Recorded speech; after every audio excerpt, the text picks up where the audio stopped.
sieht das hier aus? Wie aussieht das? Mein Name ist Oliver Plöger. Metal und vor allem extremer Metal spielt seit über 30 Jahren eine Riesenrolle in meinem Leben. Beim Wacken war ich zum letzten Mal vor ungefähr roundabout 10 Jahren und ich muss sagen, da war ich echt so ein bisschen überfordert, weil einfach so viel los war, so viele Bühnen so drumherum. Ich war echt total verwirrt und deshalb bin ich jetzt 2025 nochmal hinzukommen und so ein bisschen der Frage nachzugehen, Wacken, was ist das eigentlich im Jahr 2025? Ist das so ein riesen Halligalli-Event mit so ein bisschen Geschrammel im Hintergrund oder immer noch ein richtig geiles und ernstzunehmendes Musikfestival? In diesem Sinne, Abfahrt. Los geht's natürlich mit den quasi beiden Hauptbühnen beim Wacken Open Air. Links die Faster, rechts die Harder Stage im Infield. Willkommen im Mordor! Ich glaube, mehr lebendige deutsche Heavy-Metal-Geschichte geht eigentlich fast gar nicht. Gravedigger gibt's seit 45 Jahren mittlerweile. Krass.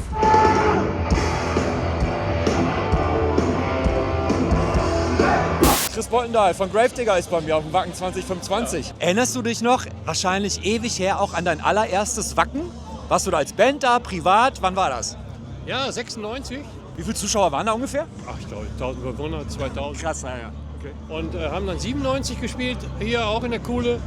Und da waren, schätze ich, schon mal so 6.000, 7.000 Leute. Ah, das war dann schon mal so ein richtiger Sprung, ne? Genau. Ja, und dann 97, dann haben wir 2001, 2004, 2007, 2010, 2013, 2017, 2022. Ich bin gerade richtig beeindruckt, wie gut du das noch auf dem Schirm hast. Alles. Und jetzt 2025. Ich glaube, ich soll das 10. Wacken. Ja, krass.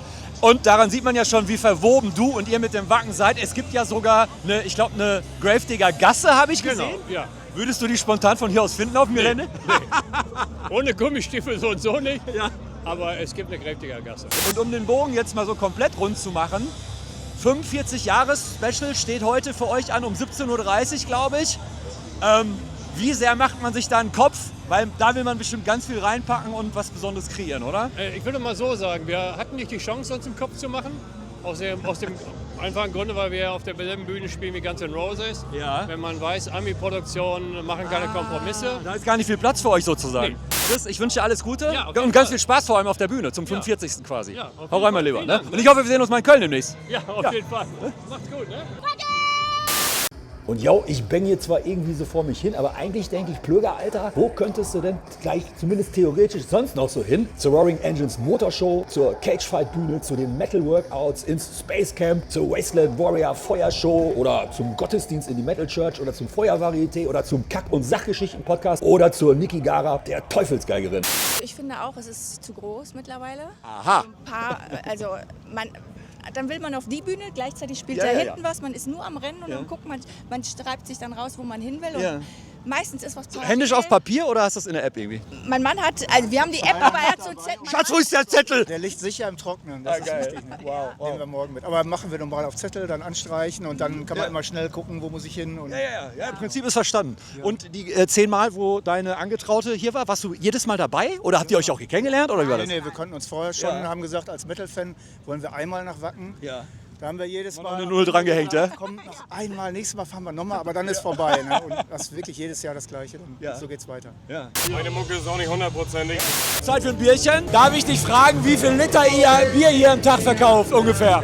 Keine Ahnung, mehr mit 1000 auf jeden Fall. Und stimmt das, dass ihr gar keine Fässer mehr hier habt, sondern alles über unterirdische Leitungen kommt hier rein? Über die Leitung, die ihr genau hier seht. Also der Einmalig hier auf dem Wackenfest. die dicke schwarze Anaconda da, ne? Matthias, halt mal drauf. Geil. Und da sind dann irgendwo 70 Meter weiter irgendwelche großen Tankwagen, oder was? Unterirdisch riesige Tanks gebaut, wo das Bier langläuft. Und Ja, geil. Das haben wir ab. Erstmal zahlen. Ich wollte gerade sagen, ich hätte es fast geschafft, dass er mir vertraut. Es geht natürlich Aber alles nicht über mit mir. Cashless, ne? Alles über Bändchen. Und wo wir schon dabei sind, Bier, die Währung überhaupt beim Wacken, 0,4 für 5,80, 2 Euro Pfand. Festivalpreise aber, okay. Mein Lieber, vielen, vielen Dank. Hau rein. Und beim Wochen gucke ich so, kleiner von Wacken, steht an meiner Smoke-Logo. Meine Lieblings-Schweine-Rock-Assi-Band aus Kiel so. Mein Jadi wäre aktiv. Und jetzt wieder beim Wacken. Open an Donnerstag und der Lauderfest. With the dead!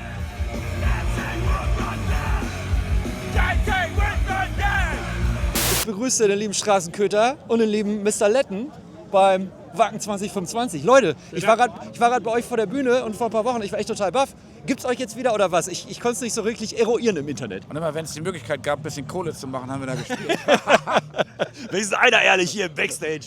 Ihr habt 2010 oder 2011 hier schon mal gespielt? 2010, aber naja, 2010 muss es gewesen sein. Ja. Kannst du dich daran noch irgendwie erinnern, oder? Ja, so schemenhaft tatsächlich. Also auch sehr früh. Ich glaube, es war sogar früher als heute sogar. 10, 11 Uhr. Das ist früher. Ja, das ist sehr früh.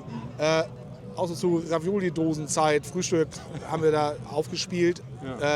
War aber letztendlich war gut. Bleibt ihr hier noch hier oder haut ihr gleich wieder ab? Ihr bleibt wahrscheinlich noch da, ne? Das Ziel war Guns N' Roses, Ja. aber wir sind nicht mehr so überzeugt, glaube ich. Ich spreche für mich. Spielen um 20.30 Uhr, ne? Das Einzige, was mich davon abhalten könnte, ist, dass Axel aussieht wie so ein böser Joker, ey. Axel, Alter. Kennst du die Fotos, wo er neben Mickey Rourke sitzt und man im ersten Moment gar nicht weiß, wer ist? Alter. Alter. Ich hoffe nicht, dass Mickey Rourke heute Abend mit auf der Bühne ist, weil sonst wird's verwirrend. Zombie-Power, Alter. So, Freunde der Sonne, hier unten sieht man den Pressebereich. Da ist so ein Come Together, da komme ich hin mit meinem Journalistenbändchen. So. Da dürfen wir auch unsere Handys aufladen, so immerhin. Dahinter ist der Artist-Bereich hier so einmal so rum. Da dürfen wir nicht hin. Ich war da allerdings vor ein paar Jahren schon mal. Und der ist geil, weil der ist so richtig geil, schön dekadent. Da rennen halt auch so Black Metaller rum, komplett in Corpse Paint schon. Und so bestellen sich eine Weißweinschorle und so. Tim Melzer hat da seinen eigenen Burgerstand und so. Zumindest in den letzten Jahren gehabt. Ja, nutzt ja nichts, komme ich halt nicht hin. Ein Konzerterlebnis in 10 Jahren, wo du sagst, es so, da denke ich immer wieder dran. Wir haben Slayer hier das letzte Mal gesehen. Ja, wow. Das war der Hammer. Das erste Jahr, wo wir hier waren, haben wir Rammstein gesehen. Und ja. das war von der Bühnenshow der absolute Wahnsinn. Ja, ja. Also das ist von der Show der Hammer. War der Acker endlich mal trocken hinterher, ne? So Amon Amarth Ja, und natürlich Iron Maiden. ja. Ey. Ne? Slayer, ihr habt Slayer und Maiden genannt. Sonst, Gespräch beendet. Mein Segen habt ihr. So, die nächsten beiden Bühnen, das sind die Headbanger Stage und die Wedge Stage. Auch 2 Bühnen, die nebeneinander liegen, genauso wie die beiden großen Hauptbühnen. Die befinden sich in Bullhead City und hier geht's auch mal gerne ordentlich Geballer. Wir haben 3-4 Minuten Fußweg hier von der Faster und Harder Stage hier rüber. Das ist die Lauder Stage. Dann haben wir hier die Wackinger Stage. Und dann gibt es noch die Wasteland Stage. Und dann da ganz schräg rüber, da ist die Welcome to the Jungle Stage. Da bin ich dann aber später nochmal. Dann gibt es im Dorf Wacken selbst noch die LGH Stage. Jetzt denkt LGH, wofür steht das denn? Das ist auch Wacken. Das steht nämlich für Landgasthof. Wie soll es auch anders sein? Herrlich, oder? Aber ganz ehrlich, wenn ich mich jetzt auf den Weg dahin mache, dann komme ich am St. Nimmerleinstag noch nicht an. Vergiss es, das ist ridiculous hier. Habt ihr auch schon mal eine Band verpasst, weil ihr einfach zu lange gebraucht habt so, und dann auf der Hälfte gedacht habt, so ey komm, fuck it. Ja, die da, die wollen wir gerade sehen. Und dann kommt noch so ein Typ mit so einem kleinen Mikro an, ne? Nervt auch noch, ey, was ist hier los? Was kostet euch so ein langes Wochenende hier? Oh, ein schöner Ist schon ein Urlaub. bisschen, ne? Ticket war, glaube ich, 333, ne? 33. Wir haben halt die Bahnfahrt noch. Wir haben jetzt hier ein festes Zelt diesmal gebucht. Ich denke 2.000 € für beide zusammen auf jeden Fall. Ja, crazy. Ja, und dann hast du noch nichts gegessen und getrunken, ne? Ja, wer macht denn sowas auch? Nee, da muss man sparen. Ne? Von Luft und Liebe hier! Der absolute Headliner von Wacken 2025 ist gerade auf die Bretter gegangen. Das sind natürlich Guns N' fucking Roses. Quasi in halb, 3/4 Originalbesetzung. Mit der Besetzung habe ich Guns N' Roses noch nie gesehen. Ich habe richtig Bock.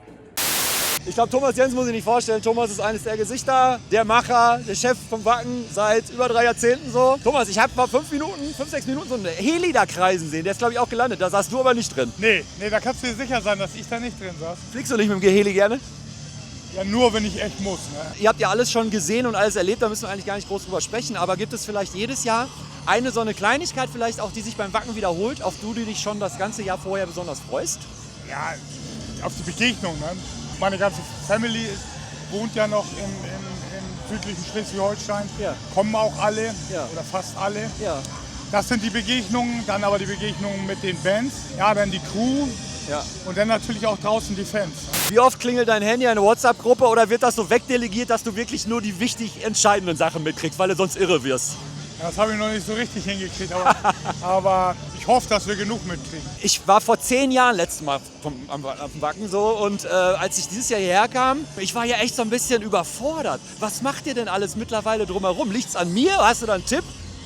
Naja, also wir denken natürlich, Auswahl ist auch ein Stück Freiheit. Ja. Der Grundsatz ist, das muss zu jeder Tag- und Nachtzeit irgendwo Eine Möglichkeit sein? guter Metal sein. Ja, ich glaube, das liegt, glaube ich, so in eurem grundnaturellen Holgers und Daim. Also ihr wollt halt die ganze Zeit irgendwas machen, oder? Weil sonst wärt ihr auch gar nicht so weit gekommen, so, ne? Bei Holger ist das noch, das Naturell ist bei Holger noch ausgeprägter. Also du musst ihn teilweise ein bisschen bremsen schon, oder was?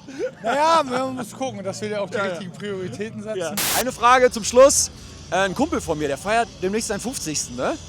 Und der ist voll der riesen Guns N' Roses Fan und der will so eine Gartenparty machen. Was kostet denn, wenn die vorbeikommen würden? Hast du da eine Ahnung? Da muss er schon mal sein Sparbuch zusammenlegen und noch ein paar Kumpels fragen. Ja, Sollen wir mal eine WhatsApp-Gruppe machen und sammeln, ja? Ja, du darfst ja nicht vergessen, wenn so eine Band auf Tour ist, das ist ein irrer logistischer Aufwand. Ja. Und wenn du da jetzt nur ein Euro-Preisschild dran machst, dann kommt das in den verkehrten Hals. So, also, und ich darf das auch gar nicht. Also, Ja. Ey. Hätte mich jetzt gewundert, wenn du eine konkrete Zahl genannt hättest, sagen wir es mal so. Ne? Und ich weiß das. Na doch, ich weiß das. Thomas, alles Gute. Weiterhin sehr gutes Wetter. Liebe Leute, Guns N' Roses 2025 beim Backen. Ich bin halt fucking vorbelastet. Ich glaube, Use Your Illusion One war 1992 meine allererste CD, die ich geliebt habe. So. Axl stimmt nicht mehr so auf der Höhe, so, da muss man nichts drüber sagen, so, aber jetzt wirklich versucht. Aber instrumental, oh mein Gott, Slash, Duff, Dizzy Reed, der Rest der Band. Wow, war das tight. Gunners, Wacken, besten Dank. Ach scheiße, ey, ich wollte heute Morgen zum Metal-Yoga verpasst, aber Schlammpackung ist ja auch Wellness, ne? Wenn man Wacken überlebt hat, dann kann da nichts mehr schocken. Wie oft hattest du Rock am Ring hinter dir, bevor du gesagt hast, jetzt traue ich mich mal Wacken? 3-mal, glaube ich. Ah, okay. Ja. Rock am Ring lehne ich ab. Okay, das ist eine klare Ansage. Fahr ich nicht. Da gibt es gar keinen Match, glaube ich. Wie bereitest du dich darauf vor? Machst du wirklich eine dezidierte Liste, was du auf jeden Fall sehen willst? Oder? Ja, ich bin mit 2 Freunden unterwegs, wir treffen uns vorher und wir hören jede Band durch.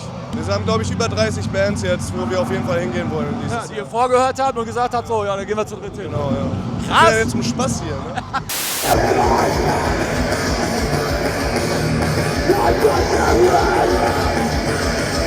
Crazy, as time goes by. Neighborhood habe ich, glaube ich, 95 auf ihrer allerersten Show in Europa gesehen, beim Dynamo, Pfingsten 95, vor über 30 Jahren. Und ja, Herr Blöger ist ein alter fucking Mann! Und was natürlich in gar keiner Wacken-Doku fehlen darf, auf gar keinen Fall, niemals nicht. Wacken! Hammer, sehr gut. Weitermachen. Natürlich absolutes Highlight. Heavy Saurus, den Wacken, Pressezelt. Wir kennen auch schon den Schlamm von 23. Der legendäre 23er-Schlamm. Ja, richtig. War der noch schlimmer als das, was dieses Jahr schlammmäßig am Start ist? Der Dienstag und der Mittwoch, der Regen, der war schlimmer, fand ich, als 23. Okay. Ich stehe mal 2 Minuten bewegungslos und ich stecke fest. Ne? Ich muss richtig arbeiten so. Es ist fucking... Ach, die 10 hoch, okay? Das probiere ich demnächst mal.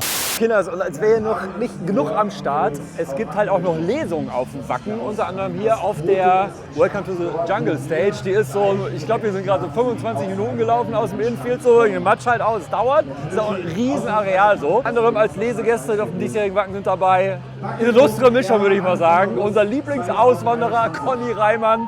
Dann Astro Alex, der Astronaut, Alexander Gerst, Wolfgang Niedecken liest, Olaf Schubert oder gleich hier im Anschluss Sebastian Fitzek. Es ist einfach fucking crazy, was hier alles los ist. Wo ich mich so ein bisschen ärgere, 2 Bands, die ich echt super gerne gesehen hätten, wären Fear Factory am Freitag auf der Lauder Stage, glaube ich. So, die hätten, glaube ich, auch super viel von der D-Manufacture gespielt, auch nach 30 Jahren voll die Killerplatte. Und Prong, die ich auch nur aus gefühlt 350 Metern Entfernung gehört habe. Snap your finger, snap your neck. So, zu viel zu tun, zu wenig Zeit beim Wacken.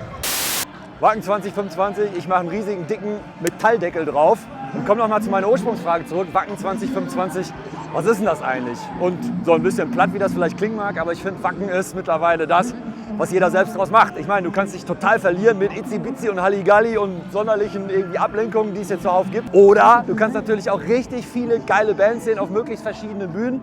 Das erfordert natürlich noch ein bisschen Planung, habt ihr auch gesehen, auch die Wege, auch mit dem Match und so, dauert alles ein bisschen länger. Und deshalb auch mal die Frage an euch, wie würdet ihr das handeln, so mit diesem ganzen Überangebot und mit den ganzen Bands so? Lasst es uns wissen, haut in die Kommentare, haut rein und abonniert den Rockpalast.